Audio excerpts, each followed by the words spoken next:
south of the UK. I'm going to be taking a break from TikTok for a bit, I think, because I've been a bad girl. Millions of followers watched them post smiles, beauty tips, dance routines, and family vlogs. But behind the filters, some of these influencers were orchestrating crimes that left their fans in disbelief. They weren't just entertainers. They were abusers, fraudsters, killers, and targets of regimes that saw their voices as threats. And by the end of this story, you'll never look at an influencer the same way again. 1. Winter Swan Miller. Winter Swan Miller wasn't a Hollywood star. She wasn't a household name. But on TikTok, she had something just as powerful: an audience. Thousands of strangers scrolled past her face, watched her playful clips, and saw what looked like another young mother sharing pieces of her life.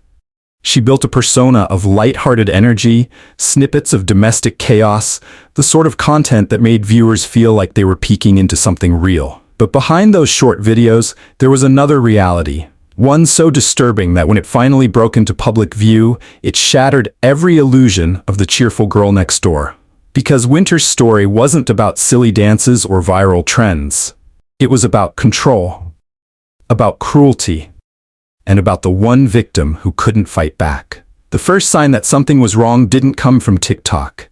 It came from the walls of her own home in Oregon. Neighbors had heard the sounds before: raised voices, sudden crashes, muffled crying. But like so many neighborhoods, people looked the other way, telling themselves it wasn't their business. That silence gave Winter more room. Winter's child was the one who bore the brunt of what she kept hidden from her viewers. On camera, Miller played the role of carefree young mom. Off camera, her behavior toward her child was nothing short of torment. What investigators would later describe in court documents wasn't just neglect. It wasn't just poor parenting. It was cruelty carried out with intent, day after day, inside four walls that looked ordinary from the outside. At the center of the case was one chilling moment, the moment that ripped her story open. A neighbor spotted her child wandering outside, barefoot, emaciated and desperate. The little one's arms were marked, their frame thin, in a way no healthy child should ever be. That image would later haunt the community. A child slipping out into the world seeking help that should have come from their own mother. When police were called, they found conditions inside the home that contradicted everything Winter projected online. Rooms in disarray, food out of reach, locks placed in ways that told a story no parent should ever have to explain. Officers quickly realized they weren't walking into a messy household, they were walking into a crime scene. Winter's arrest shocked the small circle of fans who had followed her online. Comments filled with disbelief. People who had laughed at her posts could not reconcile the digital version of her life with the reality being presented in court filings. But prosecutors made it clear, this wasn't a misunderstanding. This was a deliberate pattern of abuse. During the hearings, details surfaced that painted a stark picture. Winter's child hadn't just been neglected occasionally. They had been systematically deprived of food, punished in ways that left visible marks, and isolated from the world beyond their home. For investigators, the most horrifying part wasn't just what the child endured. It was how long it had gone on without anyone intervening. At trial, Winter's defense tried to argue that she was overwhelmed, that she was struggling with mental health, that she wasn't the monster the headlines painted her to be. But prosecutors countered with photographs, medical reports, and testimony that told a different story. They emphasized the moment her child had wandered out, fragile and hungry, a living piece of evidence that could not be ignored. The courtroom fell silent as one witness described the child's condition: malnourished, injured, a survivor of cruelty at the hands of the one person meant to protect them. It was the kind of testimony that stays with a jury long after the words are spoken. Winter Swan Miller was convicted on charges of child abuse. She went from TikTok starlet to inmate, trading filters and ring lights for a prison jumpsuit.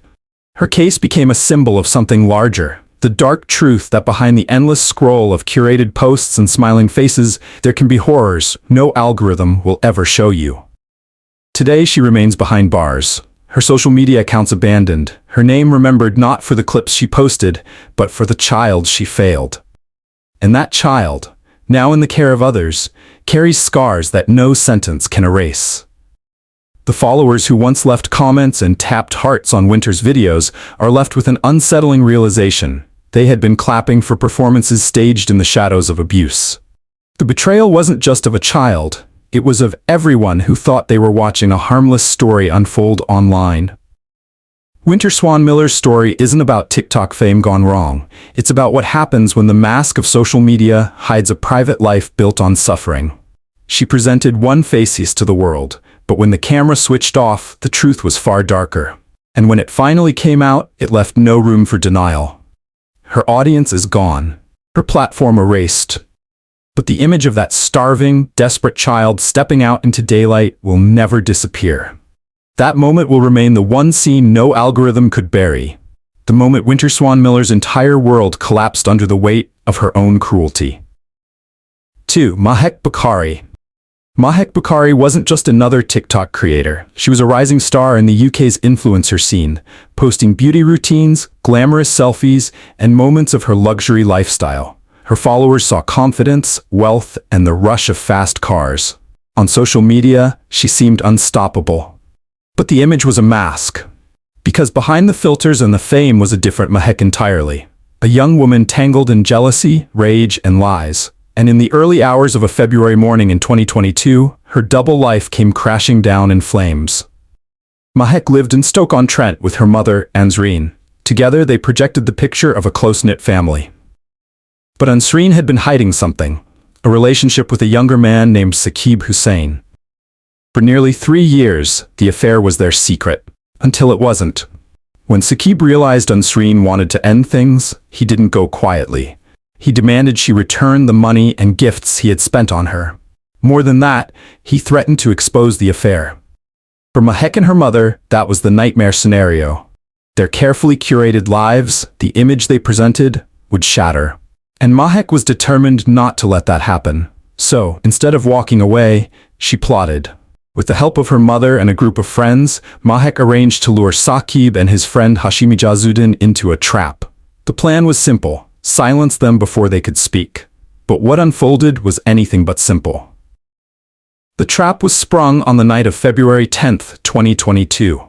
Saqib and Hashim agreed to meet, thinking they'd sort out the conflict. But they didn't know Mahek and her accomplices were waiting. What followed wasn't a conversation.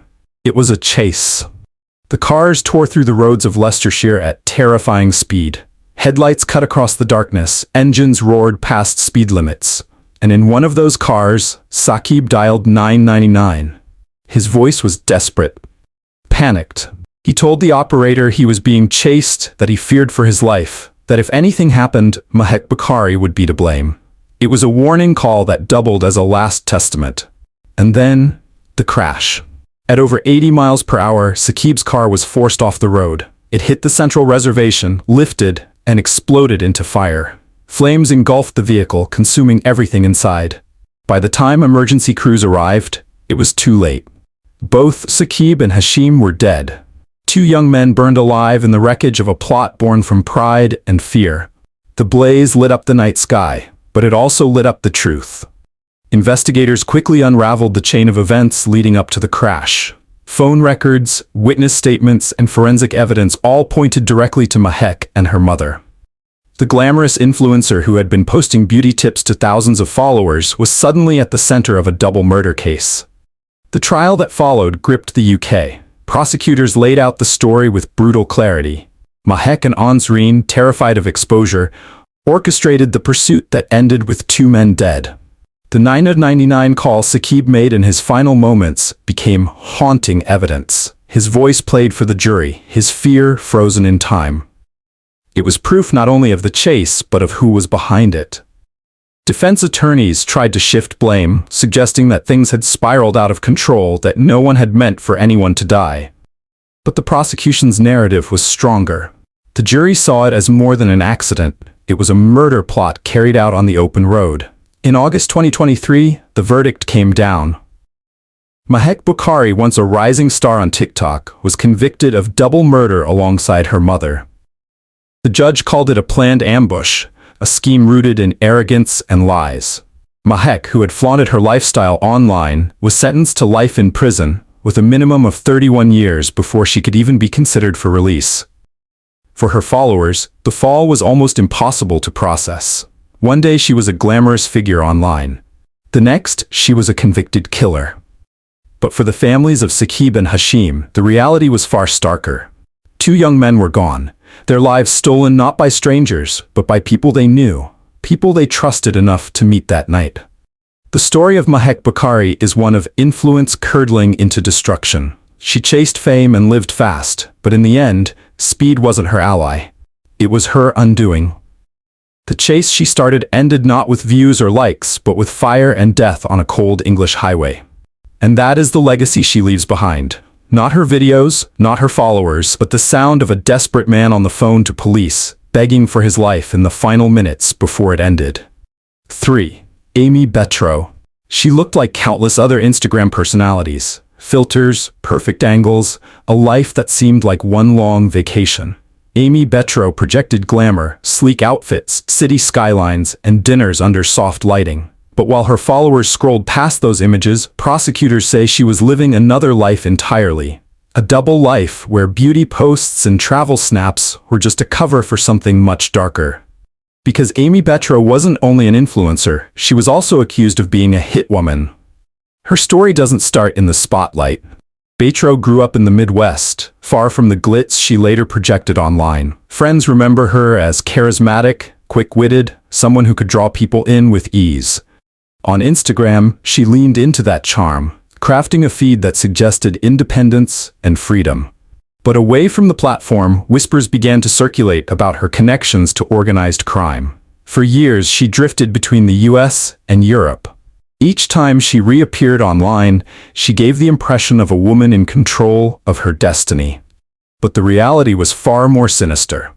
According to investigators, she wasn't just posting pictures, she was taking contracts, paid assignments that didn't involve sponsorships or brand deals, but lives. The most damning allegations came in 2019, when German authorities unsealed evidence linking her to a brutal murder-for-hire plot. The victim was gunned down in cold blood, and witnesses described the shooter as an American woman with striking looks. When detectives dug deeper, one name kept surfacing: Aimee Betro. The case cracked wide open when digital forensics tied her movements across borders to the timing of the killing. Suddenly, the glamorous images on her Instagram weren't just travel photos, they were breadcrumbs in a deadly trail. The anchor of this story, the moment that sealed her reputation, was a single revelation in the courtroom. Prosecutors unveiled messages between Betro and her alleged employers. The texts were blunt, transactional. They weren't about beauty products or travel plans. They were about money, about the job, about making sure a target would never be seen again. That revelation sent a ripple through the trial. Here was an influencer, someone who lived online like millions of others, now exposed as a potential assassin for hire. The contradiction was almost too stark to believe, until the evidence piled higher. Betro was extradited from the US to Germany to face charges. The courtroom drama stretched over months, painting a portrait of a woman who lived with one foot in two worlds. In one, she was the glamorous American abroad. In the other, she was a shadow figure, a gun for hire, living in the spaces between borders. Her defense insisted she was innocent, that she was being framed, that prosecutors were twisting coincidences into a story that didn't exist. They argued that her travel lined up with the crime by chance, that her contacts were misunderstood. But prosecutors hammered at the inconsistencies. Too many overlaps, too many clues pointing back to the same person. For followers who stumbled on her Instagram, the idea seemed surreal. The comments beneath her old photos took on a haunting weight. A shot of her in Paris, a caption about living freely, suddenly reinterpreted against the possibility that she wasn't traveling for pleasure, but for violence. When the verdict was read, the courtroom held its breath. Aimee Betro was convicted of being involved in the contract killing. The sentence was long, but the shadow of her actions stretched further than any prison walls. She had become a symbol of something almost cinematic, an influencer whose secret life was stranger and darker than fiction. Today, Betro's name circulates not as a brand ambassador, but as a cautionary tale.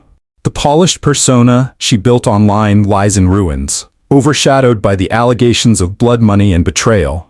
And that's the paradox at the heart of her story. Social media is built on performance. People choose what to show, what to hide. But Aimee Betro's performance wasn't just selective. It was a smokescreen. Behind every picture of a cocktail glass or a skyline view was the possibility that she was already planning her next move, her next trip, her next target. The chilling detail, the one no follower could ever have guessed, is that for Aimee Betro, influence wasn't measured in likes or shares. It was measured in lives. Her case forces a question we don't like to ask. How many of the lives we scroll past every day are nothing like what they appear?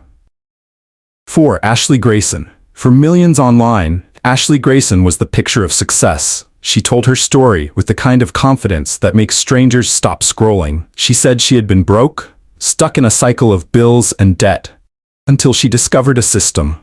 And with that system, she claimed, she went from struggling to self-made millionaire in just months. On Instagram, she called it the Digital Millionaire Academy. Her posts showed luxury cars, big houses, and glamorous trips. She told followers they could have it too, if they just trusted her. People believed. They signed up, invested, poured their savings into the promise she offered. For many, Ashley was more than a mentor. She was living proof that dreams were possible. But while she was telling that story online, another one was unfolding offline. A story that would tear down her empire and land her in the middle of a federal investigation. At first, it was whispers. Some former clients started speaking out, claiming Ashley hadn't delivered on her promises. They accused her of scamming them, of running a scheme that left them broke instead of wealthy. On social media, she brushed it off. She called them liars, haters, jealous of her success. But behind the scenes, the allegations kept piling up. The real turning point came when investigators began connecting the dots. Money trail after money trail led back to Ashley's accounts. Hundreds of thousands of dollars taken from people who thought they were buying mentorship, but who prosecutors say were simply funding her lifestyle. The Digital Millionaire Academy wasn't a ladder to success. It was a funnel that led straight into her pocket. And then came the most chilling detail.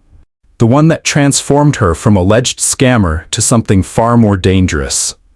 When one of her former associates threatened to expose her, Ashley didn't try to silence them with money. According to court filings, she tried to have them killed. Prosecutors alleged that she approached someone she trusted, offering payment for a murder for hire. The target, a person who had dared to speak out against her, someone who could unravel the image she had built. The plan was straightforward in its brutality. But like so much of Ashley's empire, it didn't hold. The supposed hitman wasn't a loyal ally. Instead, information leaked, and the case landed in the hands of investigators. They now had two stories to present to the court. A scheme that took advantage of vulnerable people chasing hope, and an alleged attempt to silence critics in the most permanent way possible.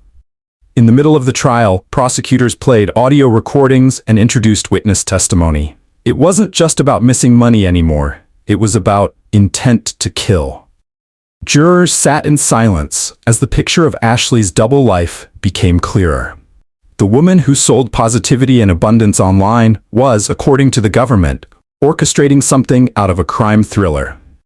Ashley's defense team tried to reframe the case. They argued the fraud allegations were exaggerated, that her success was real, and that the murder-for-hire claim was a misunderstanding blown out of proportion. They said she was guilty only of ambition, not violence. But the evidence told another story. For the people who once followed her, the fallout was devastating. Many had emptied savings accounts, taken out loans, trusted Ashley with their financial future. Instead of returns, they were left with nothing. And as the murder-for-hire allegations hit headlines, even her most loyal fans couldn't reconcile the mentor they thought they knew with the woman in handcuffs. The sentence was harsh. Ashley Grayson, once the self-declared millionaire mentor, was convicted on multiple counts of fraud. And though the murder-for-hire allegations brought even more attention to the case, the fraud alone was enough to ensure she would spend years behind bars. Today, Ashley sits in prison, her empire dismantled. Her name is no longer tied to motivational quotes or flashy Instagram reels. It's tied to scams, betrayals, and an alleged plot to kill.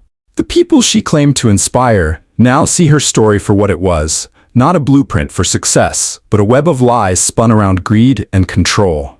And that is Ashley Grayson's legacy. She promised followers they could become rich if they followed her lead. Instead, she left them poor, broken, and betrayed.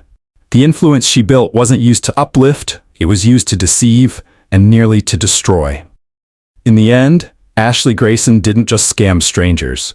She turned trust into a weapon.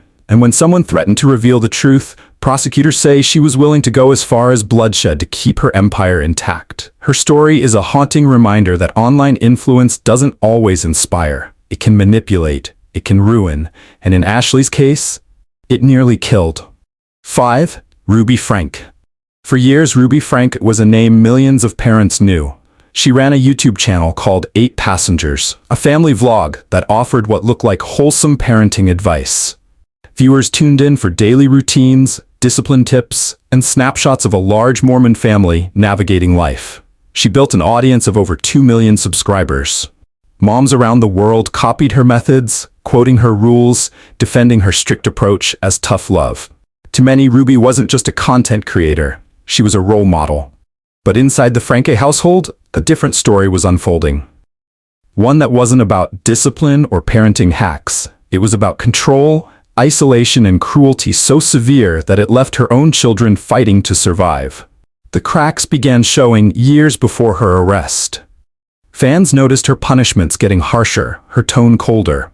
In one now infamous clip, Ruby casually explained how she had refused to bring lunch to her 6-year-old after he forgot to pack one, saying he needed to learn responsibility, even if that meant going hungry. In another, she described taking away her teenage son's bedroom for months, forcing him to sleep on a beanbag as punishment. At first, critics dismissed these moments as overreactions.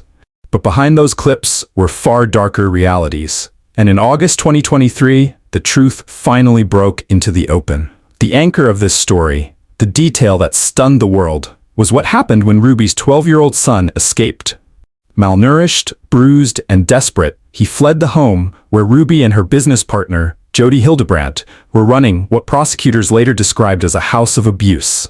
The boy ran barefoot to a neighbor's house, begging for food and water. He told them he hadn't eaten properly in days. He showed them wounds bound in duct tape. That neighbor's 911 call shattered the facade Ruby had built for years. When officers entered the home, they found conditions so shocking it was difficult to reconcile them with the smiling mother from YouTube. Another child was found in similar condition, emaciated, dehydrated, visibly abused. These weren't discipline tactics. They were evidence of sustained torture. The arrest was swift. Ruby Franke, once celebrated for her parenting wisdom, was led away in handcuffs. Her children were taken into protective custody. And the vlogging empire she had built collapsed overnight. Court documents revealed a chilling partnership between Ruby and Hildebrandt, who ran a so-called counseling program called Connections. Together, they created an environment where children were isolated, punished, and starved. Prosecutors described it as deliberate cruelty disguised as teaching. The walls of Ruby's home weren't filled with laughter or learning. They were a prison. At trial, the details horrified even seasoned investigators. Testimony described children denied food for extended periods, forced into hard labor, and physically restrained. One child was so underweight that doctors said survival itself was a miracle. Ruby's defense team argued that she had been manipulated by Hildebrandt, that she had fallen under the influence of someone who twisted her ideas of parenting into something monstrous. But prosecutors pushed back, insisting Ruby was an active participant, not a passive follower. The evidence showed she had enforced the punishments, ignored the cries, and allowed her children to waste away under her care. The jury didn't need long. In February 2024, Ruby Franke pleaded guilty to 4 counts of aggravated child abuse. The sentencing was severe, up to 30 years in prison. For a woman who had once lectured millions about how to raise children, the irony was impossible to ignore. The backlash was swift and merciless. Former fans filled comment sections with disbelief and rage. Some said they felt complicit, that they had watched warning signs for years without realizing the danger. Others demanded answers. How had a woman who broadcast her parenting to millions been able to hide such cruelty in plain sight? For Ruby's children, the scars, both physical and emotional, will last far beyond the headlines. They had grown up in front of cameras, their private lives turned into content, and when the cameras were off, they were enduring punishments that crossed into outright abuse. Ruby Franke's story is more than a scandal. It's a lesson about trust, about the dangers of confusing curated online personas with reality.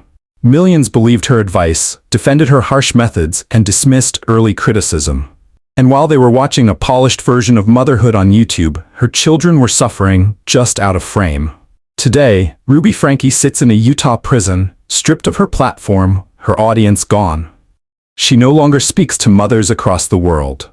Instead, her words are recorded in court transcripts. Her name remembered not as a family influencer, but as a convicted abuser.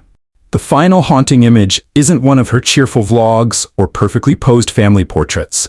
It's of her son, barefoot, starving, and desperate, running into the night to beg a stranger for food. That one act of courage exposed everything Ruby Franke had tried to hide. And that will be the legacy of 8 Passengers. Not a family story, but a house of horror hiding behind the glow of a YouTube thumbnail. Number 6. Manahel al-Otaibi. In Saudi Arabia, posting a photo in the wrong outfit can land you in prison. For influencer Manahel al-Otaibi, it wasn't just about outfits, it was about freedom. Her Instagram and Snapchat accounts looked at first glance like thousands of others. Stylish clothes, gym selfies, everyday moments shared with an audience. But in a country where women are expected to dress and behave according to strict rules, her posts weren't just fashion. They were defiance. She shared pictures of herself in colorful dresses without the traditional abaya. She spoke openly about women's rights, questioning laws that controlled where women could go, how they could dress, and even whether they could leave the country without permission. For her growing audience, she was a breath of fresh air. For the authorities, she was a problem that needed to be silenced. The danger came into sharp focus in November 2022. Manahel was arrested, accused not of violence or theft, but of what prosecutors called violating public morals and spreading ideas that undermine social cohesion. In reality, her crime was using her platform to demand freedom. The anchor of this story, the moment that stunned her followers, wasn't a glamorous post, but her sudden disappearance. One day she was active online, posting selfies and comments about life as a modern Saudi woman. The next, silence. No new content. No responses. Her accounts went dark, and behind that silence was a prison cell. For months, her family and supporters had no idea where she was being held. When news finally emerged, it was chilling. Human rights groups revealed that Manahel had been sentenced to 11 years in prison. Not for murder, not for fraud, but for dissent, for clothing choices and words. The details leaked from her detention shocked even those familiar with Saudi Arabia's harsh restrictions. Reports claimed she had been held incommunicado, denied access to lawyers, subjected to conditions that human rights monitors described as torture. The government denied abuse, but the silence from inside the prison walls told its own story. Her case struck a nerve internationally. To some, it symbolized the contradictions of Saudi Arabia's modernization. The country advertised concerts, cinemas, and tourism, while at the same time jailing a young woman for posting a photo without an abaya. It was a clash between image and reality, between glossy PR campaigns and the lived experiences of women who dared to step outside prescribed lines. At home, fear spread among other influencers.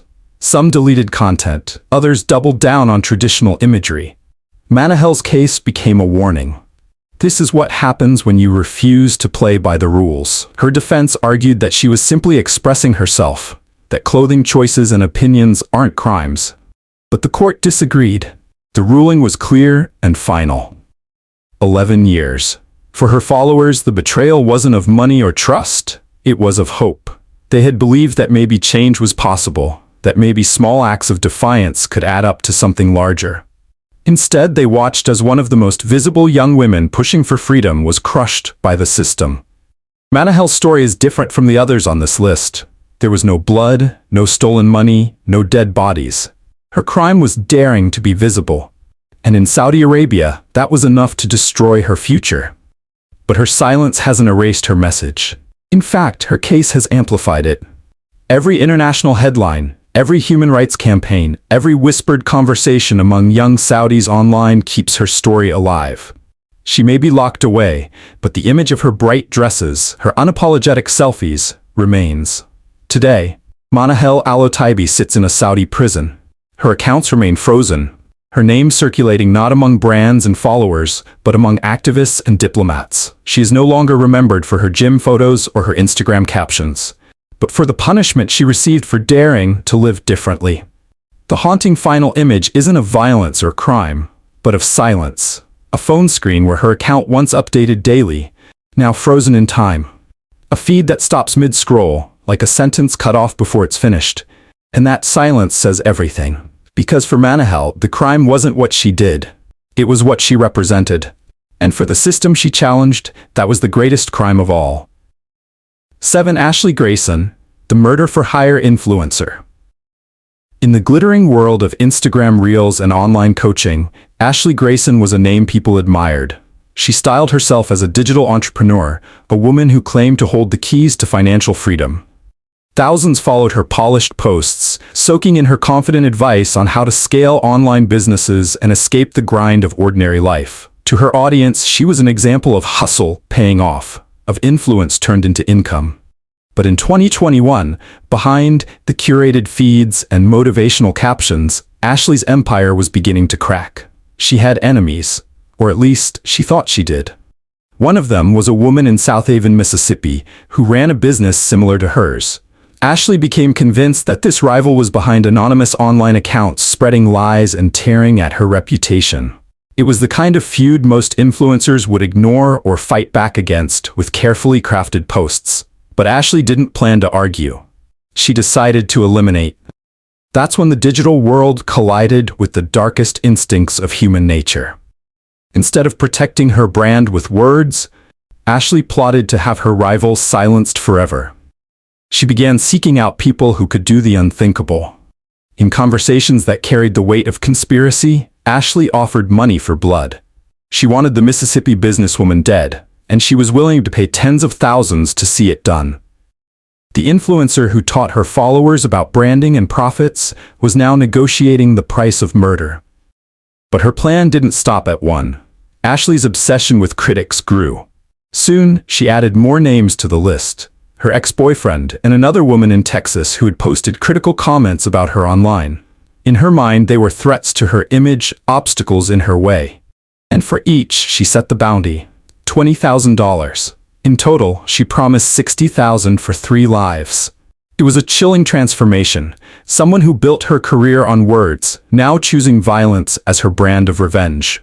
And then came the moment that unraveled everything. The couple she approached for the killings, a husband and wife from Memphis, seemed willing at first. They nodded, they listened, and they let Ashley speak. But what she didn't know was that they were recording everything. Their phones captured her own voice as she calmly explained who she wanted dead, how much she would pay, and why. The recordings were later played in court, described as damning, impossible to dispute. There was no guesswork, no hearsay. It was Ashley herself, an influencer with thousands of followers, caught laying out a triple murder-for-hire plan in her own words. When federal agents closed in, Ashley's carefully crafted world of online success collapsed. She was arrested, charged under federal murder-for-hire statutes, and pulled into a legal process that stripped away her influencer mask. The woman who once filmed videos about empowerment now stood in courtrooms, shackled and silent, her followers left stunned at the betrayal. The trial revealed everything. Prosecutors showed how Ashley's dispute with the South Haven businesswoman spiraled into obsession. They laid out the payments, the plans, the chillingly casual way she spoke about killing. They replayed the recordings that cut through every defense her lawyers attempted. And when the verdict came down in October 2024, the image of Ashley as a boss babe influencer shattered for good. She was convicted of conspiracy to commit murder for hire. The sentence followed soon after, 10 years in federal prison. Because it was a federal case, there would be no parole, no early exit. 10 years behind bars, carved out of her life, while her social media empire withered into irrelevance. For her intended victims, survival became its own kind of justice. The woman in Mississippi, her ex-boyfriend, the Texas critic, each lived to see the influencer who plotted their deaths, stripped of everything she thought she controlled. Ashley Grayson's story is a warning about influence gone rotten. It wasn't enough to be followed, to be admired, to cash in on credibility. She craved control so deeply that she crossed the line into conspiracy and murder for hire. Her downfall wasn't brought by an algorithm, a competitor, or a bad investment. It came from her own words, captured in cold digital clarity, replayed until there was no escape.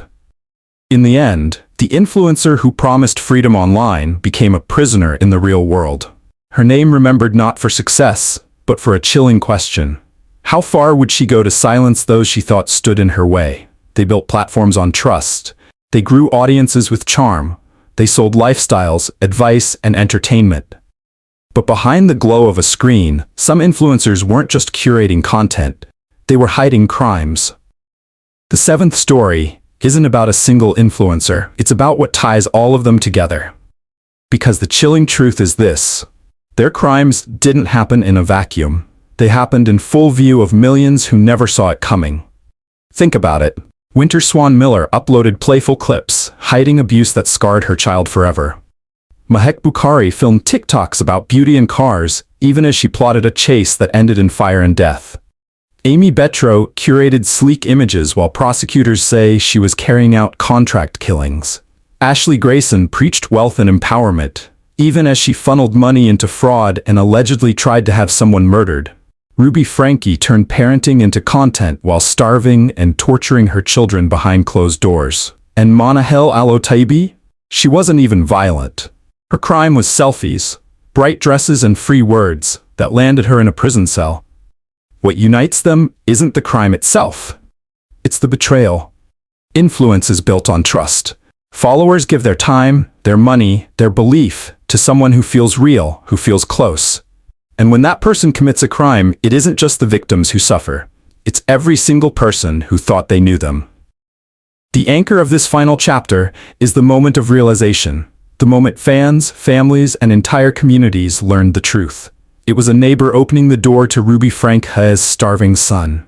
It was the sound of Saqib Hussein's panicked 999 call as his car was chased off the road. It was the silence when Manahel's accounts went dark after her arrest. It was the dawning horror for followers who realized that the smiling faces on their feeds weren't who they thought they were. These moments shattered illusions. They proved that no matter how polished the image, no matter how relatable the captions, an influencer's reality can be something far more sinister. The aftermath of these stories is measured not just in prison sentences and court rulings, but in the questions they leave behind. How do we separate performance from truth online? How do we protect ourselves and the vulnerable from people who weaponize influence? How do we spot the danger hiding in plain sight? For Winter's child, survival came only by slipping outside and finding help. For Saqib and Hashim, there was no escape from the chase that ended their lives. For Aimee Betro's alleged targets, the danger came without warning. For Ashley's victims, it was their life savings gone, replaced by betrayal. For Ruby's children, it was years of cruelty hidden beneath lectures about discipline. And for Manahel, it was a government that treated her very existence as a crime. 7 stories, 7 influencers, 7 betrayals. Today, some of them sit in prison cells. Some are still fighting appeals. Some are silenced by systems bigger than themselves. And others live on as warnings, their names now forever tied to the darkness they tried to hide. The final haunting image isn't one face, one crime, or one victim. It's the scroll itself, the endless feed of videos, captions, and curated lives where millions of us stop, like, share, and believe. And behind some of those screens, crimes are already unfolding. That's the unsettling truth. You can never really know who's on the other side of the camera. 7 influencers, 7 shocking crimes. 7 reminders that not everything you see online is what it seems. The next time you scroll, ask yourself, what's behind the screen? Because as these cases show, sometimes the most dangerous stories are hiding in plain sight. If you found this video eye-opening, make sure to subscribe, hit the notification bell, and share your thoughts in the comments. Which case shocked you the most? Because influence isn't just about followers, it's about power. And as we've seen, in the wrong hands, that power can destroy lives. If this story gripped you, share your thoughts below. Like, comment, and subscribe to join us as we uncover more stories where the truth is stranger and far more disturbing than fiction.